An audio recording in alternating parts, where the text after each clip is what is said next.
வாழ்க வையகம், வாழ்க வையகம், வாழ்க வளமுடன். குரு வாழ்க, குருவே துணை. வாழ்க வளமுடன். நண்பர்களே, எல்லாம் வல்ல அருட்பேராற்றலையும் அதன் அனைத்து தன்மாற்ற நிலைகளையும் ஒரு சேர நினைந்து நன்றியுணர்வோடு வணங்கிக் கொள்வோம். ஆசான் அருட்தந்தை வேதாத்திரி மகரிஷி அவர்களே நம்மோடு சுக்குமமாக நிறைந்திருந்து இன்றைய தெய்வீக நிகழ்வுகள் அனைத்தையும் மிக சிறப்பாக நிகழ்த்தி கொடுப்பாராக. வாழ்க வளமுடன், வாழ்க வளமுடன். யோக பயிற்சியினுடைய மிக ஒரு உன்னத நிலையான பயிற்சியில நம்ம அனைவரும் இப்ப பயணித்து கொண்டிருக்கிறோம். இந்த யோகா என்பது உடலை ஆரோக்கியப்படுத்துவது என்பது முதல் படி, ஃபர்ஸ்ட் ஸ்டெப். அது மனதை ஆரோக்கியப்படுத்துவது என்பது இரண்டாவது படி. உயிரை தூய்மை செய்வது, ஆரோக்கியப்படுத்துவது என்பது மூன்றாம் படி. நான்காவது ஆன்மாவை தூய்மை செய்வது என்பது. இந்த 4 படியில யோக பயிற்சிகள் உலகம் முழுக்க வழங்கப்படுகிறது. பெரும்பாலான இடங்கள் உடலையும்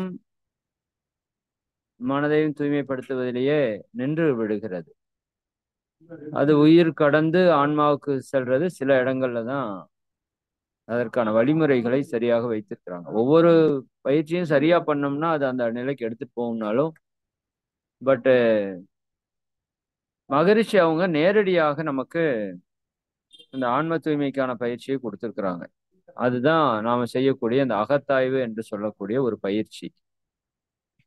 ஆன்மாவில் இருக்கிற களங்கங்களை போக்குவதற்காக நமக்கு கொடுக்கப்பட்ட பயிற்சிகள் தான் அகத்தவமும் அகத்தாய்வும். அப்ப அந்த அகத்தாய்வுல மிக உயர்ந்த ஒரு பயிற்சியாகிய சினம் தவிர்த்தலை நாம் சிந்தித்துக் கொண்டிருக்கிறோம். இப்ப சினம் என்றால் என்னன்னு பார்த்தோம். அது எப்ப இருந்து நம்மகிட்ட இருக்குதுங்கிறத பார்த்தோம். எந்த வழியா நம்மகிட்ட வந்ததுன்னு பார்த்தோம். சினத்தால் வரக்கூடிய தீமைகள் என்னன்னு பார்த்தோம். உடல் நலத்துல எவ்வளவு பாதிப்புகள், மனதுல எவ்வளவு பாதிப்புகள், உயிராற்றல் எவ்வளவு இழப்பு, உறவுகள்ல எவ்வளவு சிக்கல்கள், பொருளாதார இழப்புகள், ஆன்மீக முன்னேற்றம் தடைபடுவது என்று மொத்த சமுதாயத்தையுமே சீர்குலைய செய்யக்கூடிய ஒரு விஷயம் சினம். மகிழ்ச்சி சொல்லுவாங்க, சினம் கவலை இவை இரண்டும் மனிதர் வாழ்வை சீரழிக்கும் நச்சாகும் உணர்ந்து கொள்வீர். சினம் கவலை அப்படிங்கிறது விஷம், மனிதர் வாழ்க்கையை சீரழிக்கக்கூடிய நச்சு என்று மகிழ்ச்சி சொல்றாங்க. அப்ப இந்த இரண்டு நச்சுக்களையும் நாம எடுக்கணும் இல்லையா? உடல்ல விஷம் சாப்பிடுறது மாதிரி நம்ம மனதிலே நம்ம விஷத்தை பாய்ச்சி கொண்டே இருக்கிறோம், இந்த சினத்தாலையும் கவலையாலையும். அப்போ அந்த சினத்திலிருந்து நாம விடுதலை பெறுவதற்கு நமக்கு மகரிஷி ஒரு பயிற்சியை நமக்கு சொல்றாங்க. என்ன பயிற்சி அப்படின்னா, இதுல கொஞ்சம் புரிதல் எல்லாமே நமக்கு ஆழமாக வரணும். முதல்ல சினப்படுவதால் எவ்வளவு தீமை இருக்குதுங்கிறத மகரிஷி சொல்லிட்டாங்க. சினம் உங்களை மட்டுமல்ல, உங்களை சார்ந்த அத்தனை உறவுகளையும் மிகவும் சீர்குலைக்கிறது இல்லையா? எந்த உறவுகள் நமக்காக நன்மை செய்யறதுக்கு இருக்குதோ அந்த உறவுகளையே அது துன்புறுத்துகிறது, வதைக்கிறது என்றெல்லாம் நம்ம பார்த்துட்டோம் இல்லையா? சினம் ஒரு சங்கிலி தொடர் போல எல்லோருக்கும் அடுத்தடுத்து கடத்தப்பட்டு பாவத்தை பெருக்குகிறது. ஒரு தொற்று நோய் போல. இப்ப நீங்க பட்ட சினம் உங்களுக்கு மட்டும் பாதிப்பு கொடுக்காம பிறருக்கு கொடுத்து அவங்க மூலமா அவங்க மூலம் அவங்க போறப்ப, இந்த எம்எல்எம் ப்ராடக்ட்ல ஒருத்தவங்க உங்களுக்கு கீழே டெவலப் ஆனாங்கன்னா நீங்க டெவலப் ஆவீங்க இல்லையா? அது மாதிரி இதுல ஒருத்தவங்க உங்களுக்கு கீழே கோவப்படுறாங்க, அவங்க கோவப்படுறாங்க, அவங்க போறாங்க, எல்லாருடைய பாவமும் உங்களுக்கு சேர்ந்துரும். சரிதானுங்களா? எல்லாரோட பாவமும் நமக்கு சேர்ந்துரும். ஏன்னா நம்ம தானே தொடக்கி வச்சவங்க. இப்படி அது பல்வேறு விதமான விதங்களிலே பாவப்பதிவை அதிகரிப்பது சினம் என்று நம்ம பார்த்தோம். இப்ப சினத்தை இப்ப தவிர்க்கணும் இல்லையா? அதற்கு மகரிஷி ஒரு அட்டவணை நமக்கு கொடுக்குறாங்க. நீங்க நோட் இருந்தா எல்லாருமே போட்டு என்ன பண்ணிக்கலாம், எழுதிக்கலாம். சரிங்களா? அதாவது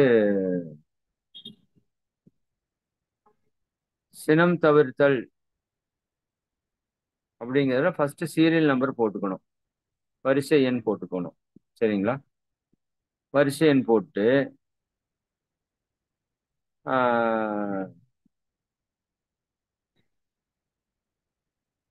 ஃபர்ஸ்ட் பெயர் வரிசை எண் ஃபர்ஸ்ட் வரிசை எண், ரெண்டாவது பெயர்.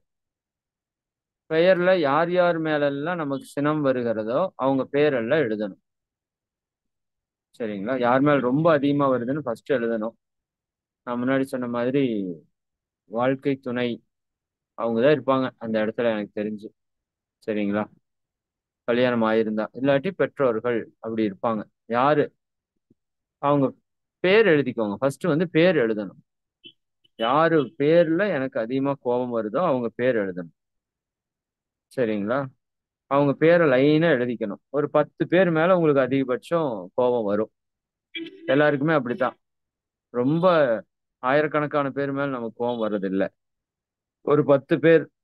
அது யாரா இருப்பாங்கன்னா நம்மளுடைய குடும்ப உறவுகள், நண்பர்கள், சொந்தக்காரங்க, கூட வேலை செய்யறவங்க, பக்கத்து வீட்டுக்காரங்க, இல்லையா?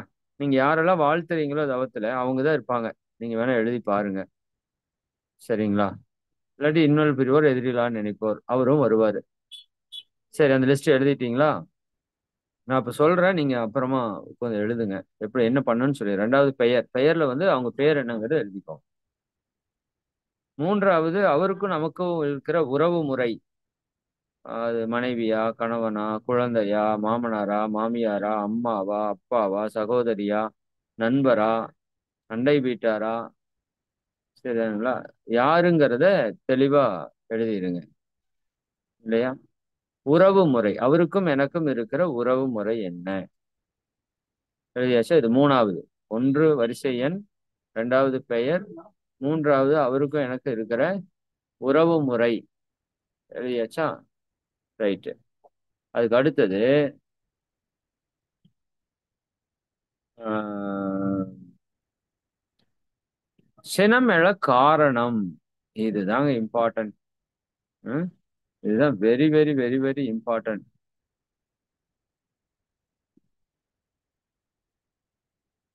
சினம் எழ காரணத்தை நாம வந்து கண்டுபிடிக்கணும். நிறைய பேர் கோபம் வருது. பட் அதற்கான காரணம் என்ன? உதாரணத்திற்கு இப்போ நம்ம குழந்தைங்க மேல கோபம் வருது. பேர் எழுதியிருக்கு நான். என்னோட பையன் சூரிய பிரகாஷ். மகன்கிற உறவு. காரணம் என்ன அப்படின்னா, உதாரணத்துக்கு காலையில டென்ஷன் டைம் நமக்கு இல்லையா? ஸ்கூல் போற டைம்ல.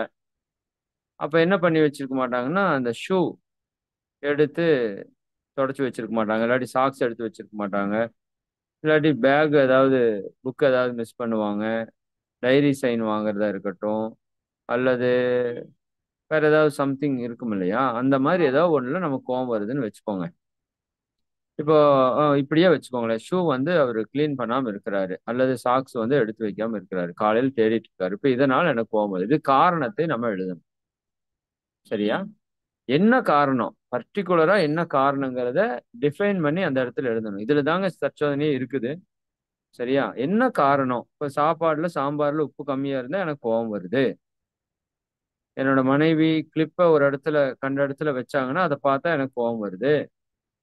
என்னுடைய கணவர் ஒரு துணியை கண்ட இடத்துல போட்டாருன்னா கோவம் வருது. அல்லது நேரத்துக்கு சொல்ற நேரத்துக்கு வரலைன்னா கோவம் வருது. அல்லாட்டி என்னோட குடும்பத்தார தப்பா பேசினா கோவம் வருது. என்னோட குழந்தை மார்க் கம்மியா எடுத்தா எனக்கு கோவம் வருது. இல்லையா? ரோட்ல போற பின்னாடி எனக்கு ஒருத்தர் ஹார்ன் அடிச்சா எனக்கு வந்து கோவம் வருது. இப்படி நம்ம கோவம் வர்றதுக்கான காரணங்களை வந்து நம்ம நோட் பண்ணணும். சரிங்களா? அதுல முதல் ஒரு நபர் எடுத்துக்கணும். யார் மேல அதிகமா கோபம் வருதோ அந்த ஒரு நபர் எடுக்கணும். ஃபர்ஸ்ட் பேரெல்லாம் எழுதிருங்க. உறவுகள் எல்லாம் எழுதிருங்க. எழுதிட்டு ஃபர்ஸ்ட் ஒரு நபரை மட்டும் எடுத்துக்க சொல்றாரு மகரிஷி. யார் மேல உங்களுக்கு அதிகபட்சமா கோபம் வருதோ அந்த ஒரு நபரை எடுத்துக்கோங்க. அந்த ஒரு நபர்கிட்ட தான் உங்களோட கிட்டத்தட்ட 70% கோபம் அவங்க கிட்ட தான் இருக்கும். 50% இருந்து 70% அந்த ஒரே நபர்கிட்ட தான் இருக்கும். இந்த ஒரு நபரை நீங்க சரி பண்ணிட்டாலே மத்த எல்லாமே சரியாயிடும். சரி, அப்ப அந்த ஒரு நபரை எடுத்துட்டோம் இல்லையா? எடுத்துட்டு அந்த ஒரு நபர்கிட்ட எந்தெந்த இடத்துல எல்லாம் கோபம் வருது, இதுதான் சினமெழ காரணம். வாழ்க்கை துணைன்னு எடுத்துட்டீங்கன்னா அவங்க காத்தால எந்திரிக்கிறதுல இருந்து நைட் தூங்குற வரைக்கும் அவங்க என்னென்னவெல்லாம் பண்ணா உங்களுக்கு கோவம் வருது, என்னென்னவெல்லாம் பேசினா உங்களுக்கு கோவம் வருது அப்படிங்கிறத நீங்க நோட் பண்ணணும். சரிங்களா? இதுதான் சினம் எழக் காரணம். உண்மையாலுமே இந்த சப்ஜெக்ட்டோட ஹார்ட் இதுதான். இதான் மையப்புள்ளி. இத வச்சு தான் சினம் தவிர்த்தலே வந்து செயல்படுது. இப்ப காரணத்த கண்டுபிடிக்கணும் நம்ம. ஓகேவா? காரணத்த கண்டுபிடிக்கணும். சரி. அதற்கு அடுத்த காலம், வரிசை எண், பெயர், அ சினம் ஏற்படும் நபர்களுடைய பெயர், அவங்களுக்கு நமக்கு இருக்கிற உறவு, சினம் எழக் காரணம். 5வது இதில் என்னுடைய பொறுப்பு என்ன? இது அத விட ரொம்ப இம்பார்ட்டன்ட். காரணம் கண்டுபிடிக்கிறோம் இல்லையா? அதுக்கு அடுத்தது, இதுல என்னுடைய பொறுப்பு என்ன? இப்ப வந்த சினத்துல முழு 100% காரணம் அவங்க தானா? இல்ல என்னோட பங்கு ஏதாவது இருக்குதா? இப்ப உதாரணத்துக்கு நான் ஒரு தந்தை. என்னோட பையன வச்சு உதாரணம் சொன்னேன் நானு. என்னோட சன் காலையில இந்த சாக்ஸ் எடுக்கிறதுலயோ, ஷூ இது பண்றதுலயோ தொந்தரவு ஆகுது அப்படின்னு வர்றப்ப, நான் என்ன சொல்றேன் அப்படின்னா, ஒரு ஃபாதரா, ஒரு அப்பாவாக என்னுடைய கடமை என்ன? என்னோட குழந்தைக்கு சரியா கைடு பண்ணணும். அப்போ இரவு நேரத்துல நான் என்னோட செல்போன்ல ஒரு ரிமைண்டர் போட்டு வச்சுக்கிட்டு, ஒரு 8 மணிக்கு ஒரு ரிமைண்டர் போட்டு வச்சுக்கிட்டு, நான் வீட்ல இருந்தா நேரா சொல்றேன். இல்ல வெளியில இருந்தா கூட, நான் என்ன பண்ணலாம்? வீட்டுக்கு ஃபோன் பண்ணி, "தம்பி இந்த மாதிரி ஷூவு, ஷாக்ஸ் இதெல்லாம் எடுத்து வச்சுட்டு படுங்க தங்கம்" அப்படின்னு நான் சொல்றேன்னு வச்சுக்கோங்க. "அதைய ஒரு நிமிஷம் நான் லைன்ல இருக்கிறேன். நீ போய் அதைய கன்ஃபார்ம் பண்ணிட்டு வந்துட்டு எனக்கு கூப்பிடு" அப்படின்னு நான் சொல்றேன் அப்படின்னா, இப்போ அவரு போய் கரெக்ட்டா ஷூ, சாக்ஸ் எல்லாம் எடுத்து வச்சுட்டு வந்துட்டு எனக்கு பேசிட்டார் அப்படின்னா, இப்ப காலையில அந்த டென்ஷன் முடிஞ்சுது. அப்ப இந்த இடத்துல என்னோட குழந்தைய கைடு பண்ண வேண்டியது என்னோட பொறுப்பு. பட் நான் கைடு பண்ணல. குழந்தை எப்படி இருக்கோ அது விளையாட்டுத்தனமா தான் இருக்கும். அவனுக்கு அந்த சின்சியாரிட்டி எல்லாம் வராது. நாமளும் அப்படித்தானே இருந்தோம். ஆனா சொன்னா செஞ்சுருவாங்க. அப்ப நாம என்ன பண்ணணும், ஜஸ்ட் ஒரு ரிமைண்டர் போட்டு, ஒரு ஃபோன் கால் பண்ணி, தங்கம் இந்த மாரி எடுத்து வச்சிருன்னா, காலையில அந்த டென்ஷனே இல்ல. காலையில ஜாலியா அந்த பிரச்சனைய நீங்க தவிர்த்தரலாம். இத கொஞ்ச நாளைக்கு ரெகுலரா பண்ணிட்டே வரணும். அதுக்கப்புறம் அந்த பிரச்சனை இருக்காது. அப்போ இந்த சினத்தில என்னுடைய பங்கு என்ன? சரி காலையில சாப்பாடு ஆறதுக்கு லேட் ஆகுதுன்னு வச்சுக்கோங்க வீட்ல. வீட்டுக்காரம்மா சாப்பாடு செய்யறது. நம்ம 8 மணிக்கு வெளிய போகணும். பட் அவங்க 8:30க்கு தான் செஞ்சு குடுக்குறாங்கன்னா, இது ஒரு சிக்கல். டெய்லி இதுல தான் சண்டை வருது. எப்ப பார்த்தாலும் லேட்டா, லேட்டா குடுக்குறேன்னு சண்டை வருது. சரி. இப்போ உதாரணத்துக்கு, இதுல என்னோட பங்கு என்ன அப்டின்னா, இப்போ காலையில நான் போய் காய் வாங்குற வேலை எனக்கு இருக்குதுன்னு வச்சுக்கோங்க. அல்லது நைட்டே காய் வாங்கிட்டு வந்திருக்க வேண்டிய வேலை என்னோடது. இல்லையா? அப்ப நான் நைட்டு காய் வாங்கிட்டு வரல. அப்ப காலையிலயாவது நேரத்துல ஒரு 6 மணிக்கு எந்திரிச்சு போய் காய வாங்கிட்டு வந்து குடுத்துருக்கணும். அதுவும் நான் பண்ணல. 2மே நான் பண்ணல. அவங்க இப்ப காலையில எந்திரிச்சு போயி, அவங்க ஒரு 1/2 மணி நேரம் அதுக்காக போய் கடையில போய் காய் வாங்கிட்டு வந்து, அத பண்றாங்கன்னா, அந்த இடத்துல லேட் ஆகுறதுக்கு நானும் ஒரு காரணம் தானே! நான் கரெக்ட்டா வாங்கிட்டு வந்து குடுத்துருக்கலாம். இல்ல ஆ மனைவி இருக்கிறாங்க அப்டின்னா, எல்லாரும் சுறுசுறுப்பா செய்றவங்களா இருந்தா நம்மள எதிர்பார்க்க மாட்டாங்க. ஆனா இன்னைக்கு எல்லா மனைவிகளும் அப்படி இல்ல. பொதுவா பழைய காலத்துல வந்து கணவர் அடுப்படிக்குள்ள வந்ததா சரித்திரமே இருக்காது. இல்லையா? ஏதோ ஒரு படத்துல சரத்குமார் வந்து பெரிய அருவாள் எடுத்துட்டு காய் வெட்ட வர மாரி தான் கணக்கா இருக்கும். அப்போ இன்றைய காலத்துல பெண்களோட எதிர்பார்ப்பு கணவரும் வந்து சமைக்கணுங்கிற அளவுக்கு வந்து போச்சு. இல்லையா? ஏன்னா அவங்களும் நெறைய சம்பாரிக்கிறதுக்கு போறக்கு ஆரம்பிச்சுட்டாங்க. அப்ப நாமளும் பங்கெடுக்கணும். இல்லையா? அப்போ அப்படி இருக்கிறப்ப நாம கூட கொஞ்ச நேரம் ஒரு 1/2 மணி நேரம் அவங்களுக்குன்னு ஒதுக்கலாம். சமையலுக்கு உதவி செய்யறதுன்னு. ஒரு காய்கறி வெட்டி குடுக்கலாம். ஏதாவது ஒண்ணு ஃப்ரூட்ஸ் குழந்தைகளுக்கு ஏதாவது காலையில ஸ்நாக்ஸுக்கு ரெடி பண்ணி குடுக்கலாம். குழந்தைகள குளிப்பாட்டி விடலாம். இப்படி காலையில அந்த அறிபறியில என்னோட பங்கு நான் ஒரு 1/2 மணி நேரமோ, 1 மணி நேரமோ என்னோட குடும்பத்துக்குன்னு ஒதுக்கணும் அப்படின்னா, இந்த ப்ராப்ளம் சால்வ் ஆயிரும். சாம்பாருக்கு உடம்பு அவங்களும் காலையில 6 மணி எந்திரிச்சதுலருந்து செய்யறாங்க. டிஃபன் செய்யணும், லஞ்ச் செய்யணும், இத்தனையும் செய்யணும். அப்ப நான் இந்த இடத்துல என்னோட பங்கு என்ன? நான் கொஞ்சம் காய்கறி வெட்டி குடுத்து கொஞ்சம் ஹெல்ப் பண்ணிருந்தேன்னா, குழந்தைகள ரெடி பண்ண ஹெல்ப் பண்ணியிருந்தேன்னா, அவங்க ரெடி பண்ணியிருப்பாங்க அப்படின்னா, இதுல என்னோட பங்கு என்ன? அவங்க சாப்பாடு லேட்டா செய்யறதுல என்னோட பங்கு. நீங்க செய்யறதெல்லாம் சரியா செஞ்சுட்டு அப்புறம் லேட்டா செஞ்சா அப்புறம் உங்க பங்கு இருக்காது. பட் என்னோட பங்குன்னு ஒண்ணு இருக்கும்ல. இது நம்ம சிந்திச்சா தான் தெரியும். இல்லையா?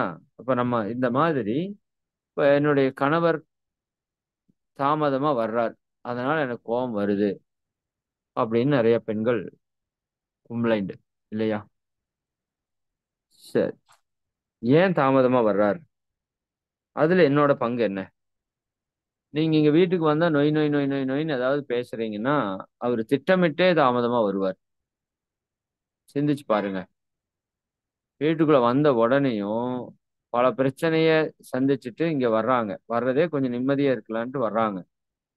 இல்லையா? 10 மணி நேரம், 12 மணி நேரம் வெளிய போய் நாயா, பேயா உழைச்சு கண்டவங்கட்டலாம் திட்டு வாங்கி என்னவெல்லாம் சந்திக்கணுமோ எல்லாம் சந்திச்சுட்டு, சரி கொஞ்ச நேரம் நிம்மதியா இருக்கலான்னு வீட்டுக்குள்ள வந்தா, வீட்டுக்குள்ள வந்த உடனே ஆரம்பிச்சா, இல்லையா? ஆண்களுக்கு எப்பவுமே புரிஞ்சுக்குங்க. காலையிலேருந்து சாயங்காலம் வரைக்கும் எல்லாத்துக்கிட்டயும் போய் பேசு பேசுன்னு பேசி, எனர்ஜி எல்லாம் லாஸ் ஆயி வீட்டுக்கு வருவாங்க. இப்ப கம்முனு இருந்தா தான் அவங்களுக்கு எனர்ஜி ஏறும். ஆனா பெண்களுக்கு அப்படி இல்ல. காலையிலேருந்து சாயங்காலம் வரைக்கும் சும்மா இருந்து இருந்து எனர்ஜி ஃபுல்லா ஸ்டோர் ஆயிருக்கும். இவங்களுக்கு பேசினா தான் சந்தோஷம். இந்த 2ம் பொருந்துற இடம் வந்து சாயங்காலம் தான். இதுல யார் அறிவாளியோ அவங்க தான் அந்த இடத்துல விட்டு குடுத்து போகணும். அறிவாளி மனைவியா இருந்தா, நீங்க பேசாம அமைதியா இருக்கணும். அறிவாளி கணவனா இருந்தா, நீங்க கொஞ்சம் பேசணும். ஆனா நம்ம எல்லாருமே அறிவாளியா இல்ல. நமக்கு எதிர்பார்க்கிற மாரியே எல்லாரும் இருக்கணும்னு நெனைக்கிறோம். அமைதியா இருக்கிற கணவர், மனைவி அமைதியா இருக்கணும்னு விரும்புறாரு. பேச நினைக்கிற மனைவி, கணவர் பேசணும்னு நெனைக்கிறாங்க. இதனால சண்டை நெறைய பக்கம். என்கிட்ட பேசவே மாட்டேங்கிறாருன்னு ஒரு பிரச்சனை. இவ பேச்ச நிறுத்தவே மாட்டேங்கிறாருன்னு ஒரு பிரச்சனை. புரியுதுங்களா? அப்ப இதுக்கு என்ன காரணம்? மனைவி தான் அனலைஸ் பண்ணும். இவர் என்கிட்ட பேசவே மாட்டேங்கிறாருன்னு எனக்கு கோவம் வருது அப்படின்னா, இல்ல லேட்டா வர்றாருன்னா, ஏன் லேட்டா வர்றாரு? சரிதானே? நம்மளோட அப்ரோச் எப்படி இருக்கு? நீங்க வந்தோனே அவர்ட்ட வேற எதுவும் தேவையில்லாத பேசாம, என்ன வேணுங்கன்னு அவருக்கு பார்த்து, அவருக்கு எல்லாமே செஞ்சு விட்டீங்கன்னா, நீயா நானான்ல ஒரு ஒரு பெண்ணு பேசுனாங்க. என்னோட கணவருக்கு காலையில எந்திரிச்சதுலேருந்து நைட் தூங்குற வரைக்கும் எல்லாமே நான் தாங்க பண்ணுவேன். ஷூ போடுறதுலேருந்து, கார துடைக்கிறதுலேருந்து எல்லாமே நான் தான் பண்ணுவேன். சாப்பாடு ஊட்டுறதுலேருந்து அந்த பொண்ணு சொல்லுச்சு. அப்ப என்னன்னா, இப்ப அந்த கணவர் எப்படி லேட்டா வர்றதுக்கு வாய்ப்பு இருக்கு? வாய்ப்பே இல்ல. எண்ணெய் தேய்ச்சு விடுறது முதற்கொண்டு அந்த பொண்ணு எண்ணெய் தேய்ச்சு விடுறாங்கன்னு சொல்றாங்க. எல்லாரும் அப்படி இருக்க முடியாது. இருந்தாலும் ஒரு உதாரணத்துக்கு சொல்றேன். சரிதானா? கிஃப்டட் மனைவி அப்படின்னு போட்டிருந்தாங்க. நம்ம 100% அப்படி இருக்க வேண்டாம். ஒரு 10% 20% அதாவது வீட்டுக்குள்ள வர்றது எதுக்காக வர்றாங்க? ஒரு நிம்மதியா இருக்கலாம்னு வர்றாங்க. அங்க வந்து நொய் நொய்ன்னு நம்ம ஏதாவது பேசினா, கண்டிப்பா அந்த இடத்துல சோகம் வரும், சண்டை வரும். அவர் லேட்டா வரத்தான் செய்வாரு. அதுக்கப்புறம் மன உளைச்சல் தாங்க முடியல. யோகா போன்ற துறையில் இல்ல அப்படின்னா, அவர் கண்டிப்பா ட்ரிங்க்ஸ்க்கு அடிக்ட் ஆவாரு. வேற ஏதாவது தொடர்புகள் தவறா நடக்கறக்கு ஆரம்பிக்கும். இது எல்லாமே வந்து போயிரும். எல்லாமே கணவன் மனைவி உறவுக்குள்ள தான் இருக்குதுங்க. மனைவி தப்பு செய்றாங்கன்னா, கணவனோட பிரச்சனை. கணவன் தப்பு செஞ்சான்னா, மனைவியோட பிரச்சனை. இத கொஞ்சம் நம்ம அனலைஸ் பண்ணி, நான் எந்த இடத்துல சரியா இருக்கணும்? அப்படிங்கிறத நாம தான் திங்க் பண்ணணும். இந்த கோவம் வர்றதுல என்னோட பங்கு என்ன? என்னோட பொறுப்பு என்ன? அவர் ட்ரிங்க்ஸ் பண்றாரு அப்படின்னா, அதுக்கு என்ன காரணம்? அதில நான் எந்த விதத்துல பொறுப்பு எடுத்துக்க முடியும்? அத பார்த்தோம்னா, மேக்ஸிமம் நான் என்னோட வாழ்க்கையில ஆராய்ச்சி பண்ணதுல, என்னோட பங்கு தாங்க பெரும்பங்கு. நான் சரியானா, அங்க எல்லாமே சரியாயிடுது. ஆனா, நாம எப்பவுமே நாம சரியாகறதுக்கு தயாராவே இல்ல. எல்லாரையும் சரி பண்றதுக்கு தான் தயாரா இருக்கிறோம். ஓகேவா?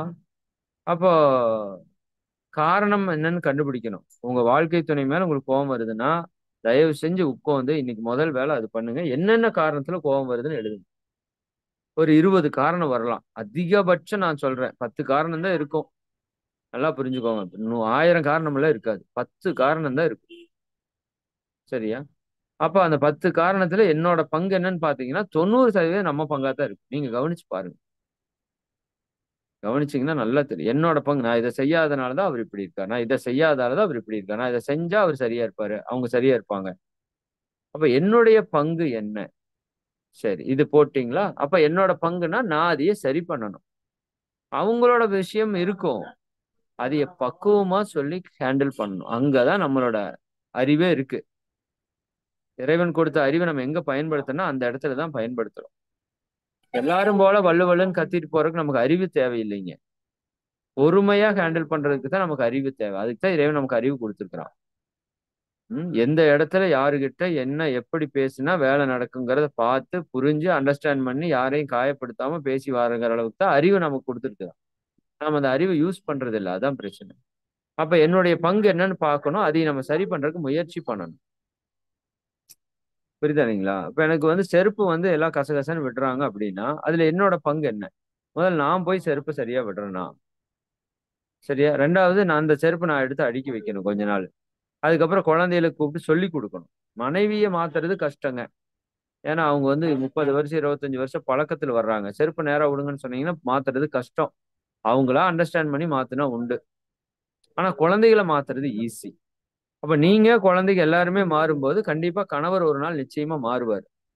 ஆனா கொஞ்சம் டைம் எடுக்கும். அவர் குழந்தை இல்ல டக்குன்னு மாத்துறதுக்கு. இப்போ பாய போட்டுட்டு உட்கார்ந்து சாப்பிடணும்னு சொல்றோம். ஒரு பழக்கம். சரிங்களா? குழந்தைகளுக்கு பழக்கப்படுத்தணும். நமக்கு நல்லதுன்னு தெரிஞ்சு ஒரு பழக்கம் ஆயிருச்சு அது. சரிங்களா? இப்ப நைட்டு பல்லு விளக்காம தூங்குனா நமக்கு கோவம் வருது. அப்ப என்ன பண்ணணும்? என்னுடைய பங்கு என்ன? நான் பல்லு விளக்க போறப்போ அவங்களையும் வர சொல்லி பல்லு விளக்க வைக்கணும். குழந்தைகளா இருந்தா நான் பிராக்டிஸ் குடுக்கணும். ஒரு பல்லு விளக்குனா 1 மார்க் நான் போட்டுக்கிறேன் டெய்லியும். 30 மார்க் வாங்குனீங்கன்னா உங்களுக்கு ஒரு கிஃப்ட் வாங்கி தர்றேன். இப்படி ஏதாவது நம்ம ஒரு யோசிச்சு, சிந்திச்சு பண்ணோம் அப்படின்னா, நம்மளோட பங்குலயே எல்லா பிரச்சனையும் சால்வ் ஆயிரும்.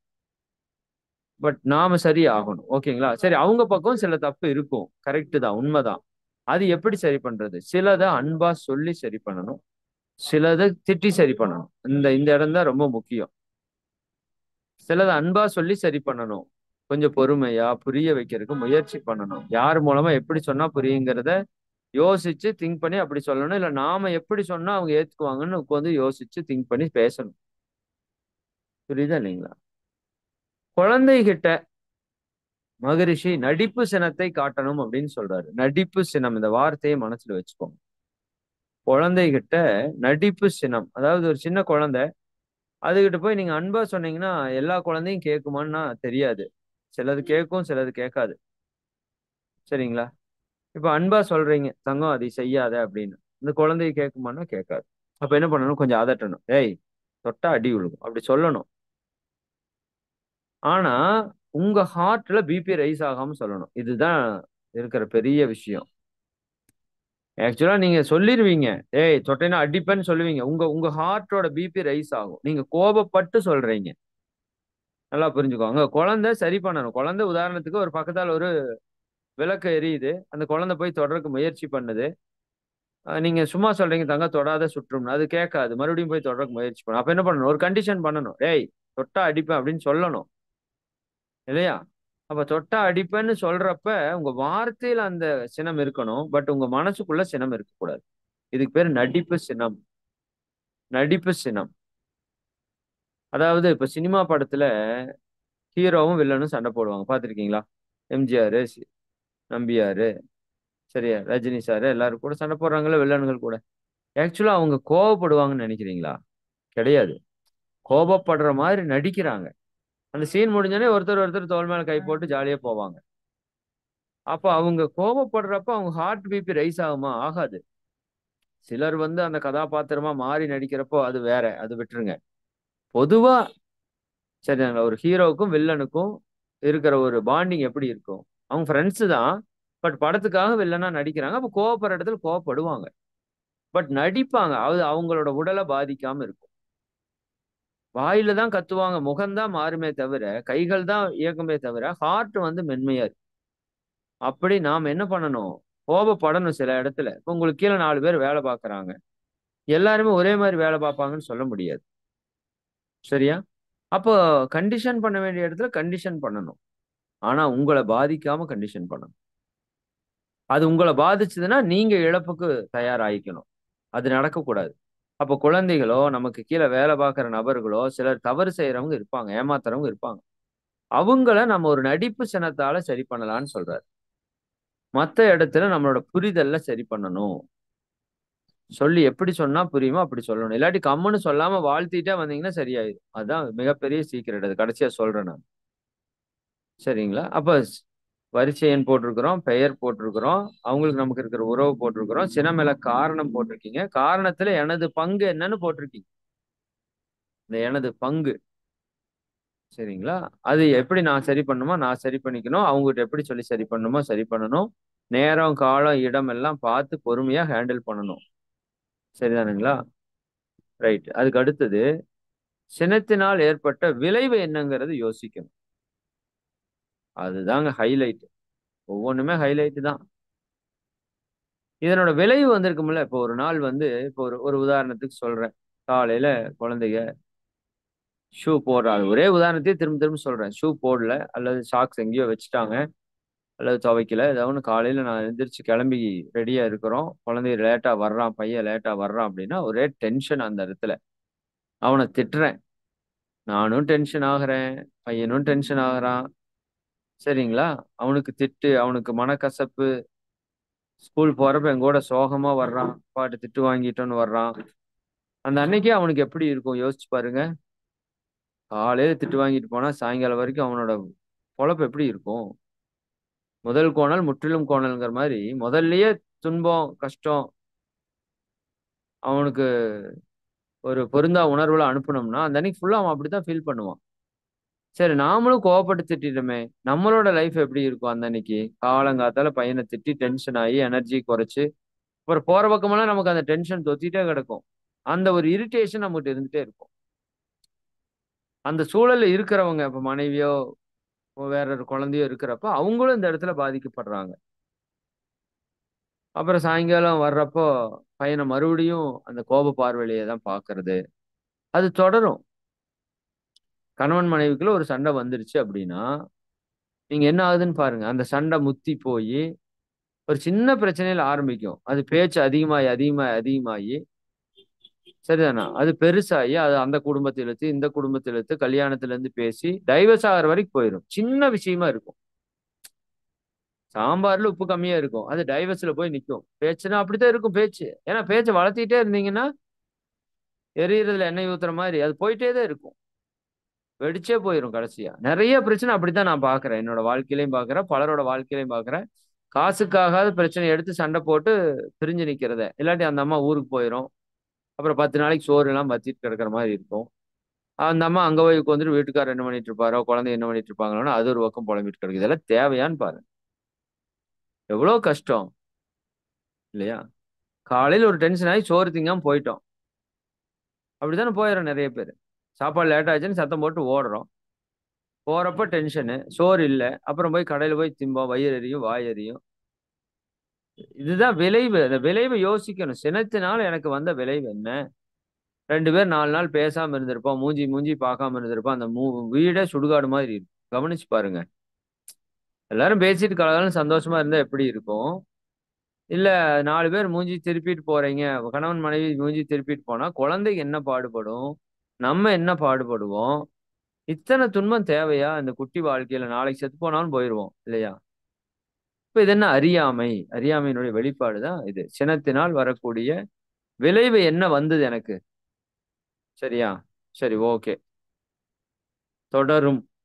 டைம் ஆயிருச்சு. ஏன்னா இதனோட அடுத்த செஷன் வந்து, இது எப்படி நம்ம சரி பண்ண போறோம்? அப்படிங்கிறத நான் அடுத்த செஷன் சினத்தினால் வரக்கூடிய விளைவ நம்ம பார்த்துட்டோம். அடுத்தது சங்கல்பம் அப்படிங்கிறது தான் கடைசி. வரிசை எண், பெயர், அவருக்கு நமக்கு இருக்கிற உறவு முறை, சினமெழ காரணம், அதுல என்னுடைய பங்கு என்ன, சினத்தினால் ஏற்படுற விளைவு என்ன, கடைசியா சங்கல்பம் என்ன. சரிங்களா? விளைவு நன்மையா தீமையானா தீமை தான். 100க்கு 100 தீமை தான். சினத்துல நன்மை வந்தது இது வரைக்கும் உலக வரலாற்றுல சரித்திரமே கிடையாது. அப்படியே திருந்துறேன்னு சொன்னாலும் அவன் மறுபடியும் மாறிடுவான். கோபத்துல திருந்தவன் எவனும் பெருசா மாற்றம் பார்க்க முடியாது. அப்ப அதுக்கு சங்கல்பம் எப்படி பண்ணணும்? எப்படி அந்த சினத்தை தவிர்க்கணும்? அதுக்கான நுட்பங்கள் எல்லாம் என்ன மகிழ்ச்சி சொல்றாங்கங்கிறதெல்லாம் நம்ம அடுத்த வகுப்புல சிந்திப்போம். சரிங்களா? இப்ப நான் குடுத்த அட்டவணைய பொறுமையா எழுதுங்க. யார் யார் மேலலாம் கோவம் வருதோ அவங்க பேர் எல்லாம் எழுதுங்க. அவங்களுக்கு உங்களுக்கு இருக்கிற உறவுமுறை எழுதுங்க. ஒரு நபர எடுத்துக்கோங்க. அந்த நபர் மேல எந்தெந்த விதத்துல எல்லாம் கோவம் வருதுங்கிற காரணத்த எழுதுங்க. அந்த காரணத்துல என்னுடைய பங்கு என்ன அப்படிங்கிறத எழுதுங்க. சரிங்களா? அப்ப நான் எதை சரி பண்ணிக்கணும்னு பாருங்க. அவங்ககிட்ட எப்படி சொல்லி சரி பண்ணணும்னு யோசிங்க. சரிங்களா? இத மட்டும் நீங்க பண்ணிட்டு வாங்க. அடுத்தது இந்த சினம் ஏற்பட்டதால விளைவு என்ன வந்ததுன்னு யோசிச்சு பாருங்க. சும்மா ஒரு 1/2 மணி நேரம் சும்மா இருக்கிறப்போ உட்காந்து, இதனோட விளைவு இப்படி வந்தது. இனிமேல் இது நான் பண்ண மாட்டேங்கிற மாரி யோசிச்சு பாருங்க. நம்ம அடுத்த வகுப்புல கன்டின்யூ பண்ணலாம். மிக்க மகிழ்ச்சி. அனைவருக்கும் நன்றி. அனைவரும் அருட்பேராற்றல் கருணையினால் உடல் நலம், நீளாயுள், நிறை செல்வம், உயர் புகழ், மெஞ்ஞானம் ஓங்கி, இறை உணர்வு, அறநெறி, கல்வி, தனம், தானியம், இளமை, வலிவு, துணிவு, நன்மக்கட்பேறு, அறிவில் உயர்ந்தோர் நட்பு, அன்புடைமை, அகத்தவம், அழகு, புகழ், மனித மதிப்புணர்ந்து ஒழுகும் பண்பு, பொறுமை, எனும் பேரு 16ம் பெற்று பெருவாழ்வு வாழ்க.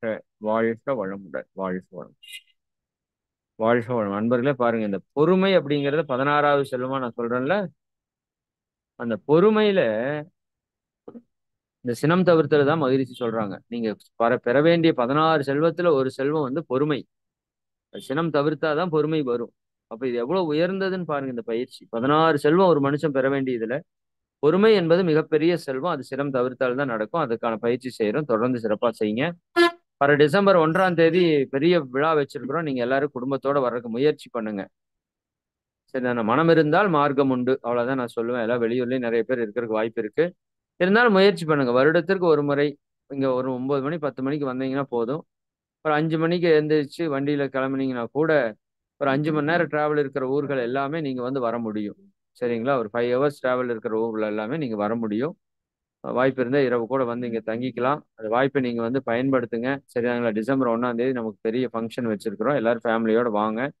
இந்த ப்ரோக்ராம் பத்தி எல்லாரும் உங்க நண்பர்கள் எல்லாருக்கும் தயவு செஞ்சு சொல்லுங்க. வாட்ஸ்அப்ல அனுப்புங்க, மெசேஜ்ல அனுப்புங்க, ஃபோன் பண்ணி கூப்பிட்டு சொல்லுங்க. ஃபேஸ்புக், இன்ஸ்டாகிராம் இருந்தா ஷேர் பண்ணுங்க.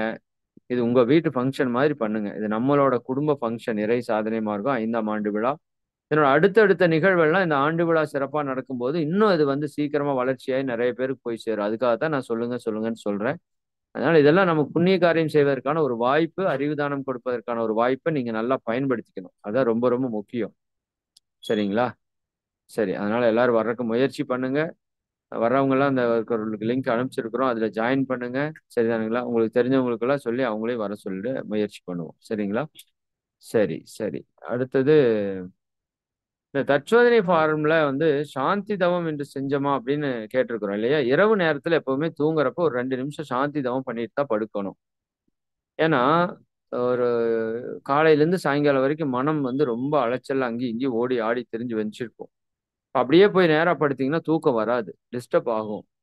அப்ப சாந்தி தவம் நைட் ஒரு 5 நிமிஷம் பண்ணிட்டீங்கன்னா தூங்குறதுக்கு முன்னாடி பெட்ல அப்படியே உட்காந்து சாந்தி தவம் பண்ணிட்டீங்கன்னா, தற்சோதனை ரெகுலரா நீங்க நம்ம ஐஎஸ்எம் யோகால வந்தீங்கன்னா, இறை சாதனை ஜூம்ல வந்தா அதுலயே சாந்தி யோகம் நடத்துறோம். சாந்தி யோகம் பண்ணி நன்றி உணர்வு பண்ணி மகிழ்ச்சி பிளஸிங் பண்ணி தூக்கத்துக்கு போறோம். நீங்க அப்படி பண்ணா ரொம்ப பெஸ்ட். இல்ல அப்படின்னா கண்டிப்பா தூங்குறதுக்கு முன்னாடி ஒரு 5 நிமிஷம் தூங்குறதுக்கு போய் படுக்கையில போய் படுக்க போறீங்கல்ல, அப்போ உட்காந்துக்கோங்க. உட்காந்துட்டு ஒரு 5 நிமிஷம் மூலாதாரத்துல கவனம் வச்சு அந்த துடிப்பை உணர்ந்துட்டு அப்படியே தூங்கிடுங்க. இதுதான் இரவு நேரத்துல சாந்தி பண்ணிட்டு தூங்குறதுன்னு அர்த்தம். இது பல்வேறு விதமான நன்மைகளை கொடுக்கக்கூடியது உடல் மனதிற்கு, தூக்கத்திற்கு, இல்லையா? அதனால இது எல்லாருமே நிச்சயமா பண்றதுக்கு முயற்சி பண்ணுங்க. சரிங்களா? சரி, விழாவுக்கு எல்லாம் வர்றதுக்கு முயற்சி பண்ணுங்க. மிக்க மகிழ்ச்சி. அனைவருக்கும் நன்றி. வாழ்க வளம். நன்றிங்க ஐயா. வாழ்க வளமுடன். இன்னைக்கு சினம் தவித்தல் பயிற்சி அட்டவணையை இன்னைக்கு சிறப்பா எடுத்துரைத்தாரு. சினம் ஏற்பட காரணம் என்ன அப்படிங்கிறத முதல்ல எழுத்துறாரு. முதல்ல நம்ம குடும்ப உறுப்பினர்களா தான் இருக்கும் அப்படிங்கிறத பத்தியும், சினம் மேல காரணம் என்ன, அவருக்கும் நமக்கும் உள்ள தொடர்பு என்ன, சினம் மேல காரணம் என்ன, அப்புறம் எழுத நம்மளோட பொறுப்பு அதுல என்ன இருக்குங்கிற பத்தி, ஐயாவோட மகனை பத்தி, அவங்க ஸ்கூலுக்கு போறத பத்தி அதெல்லாம் எழுத சொன்னாரு. இதுல அனுபவம், இது கரெக்டா இருக்கா, முடிவு என்ன அப்படிங்கறத பத்தி மிகச் சிறப்பா எடுத்துரைத்தாரு.